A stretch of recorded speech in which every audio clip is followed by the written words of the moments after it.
చూడండి, మల్టీగ్రెయిన్ సొరకాయ చెక్కలు. ఒక కప్పు జొన్న పిండి, ఒక కప్పు సజ్జపిండి. మనం దాంతో ఒక హాఫ్ పిండి వేసేసుకుందాం. తర్వాత దానికి సరిపడా 2 కప్పుల సొరకాయ తురుము వేసేసుకుందాం. అట్లానే పచ్చిమిర్చి 1 స్పూను, ఉల్లిపాయ ముక్కలు.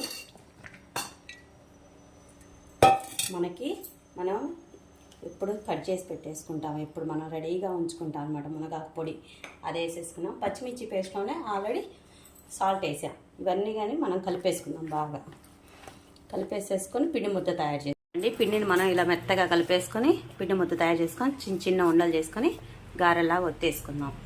వాటర్ తడి పెట్టేసేసి ఇలా నీట్గా ఒత్తేసుకొని చిన్న చిన్న గారెలాగా వేసుకుందాం. మనం మల్టీగ్రెయిన్ సొరకాయ గారెలండి. దీన్ని డీప్ ఫ్రై చేసేసుకోవటం. ఇలా చేసుకొని మనం పెనం మీద ఇలా పలుచగా చేసుకొని వదిలేద్దాం. డీప్ ఫ్రై ఏం చేసుకోవచ్చు, పెనం మీద ఏం చేసుకోవచ్చు అండి, మన ఇష్టం అది. పిల్లలకైతే డీప్ ఫ్రై బాగుంటుంది, మనం అయితే పెనం మీద ఆఫ్ చేసుకోవచ్చు.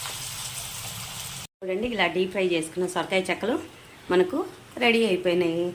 టేస్టీ సొరకాయ చెక్కలండి. కెచప్తో తింటే చాలా బాగుంటాయి, చాలా హెల్దీ అండి. దానికి కాంబినేషన్ ఈరోజు సమ్మర్ కదా, మా మ్యాంగో జ్యూస్ మా అబ్బాయికి ఈవినింగ్ అనమాట. మ్యాంగో జ్యూస్తో సూపర్ అండి. ఇది పిల్లలకి హెల్త్కి చాలా మంచిది. సొరకాయ చెక్కలు మ్యాంగో జ్యూస్. బాయ్ అండి.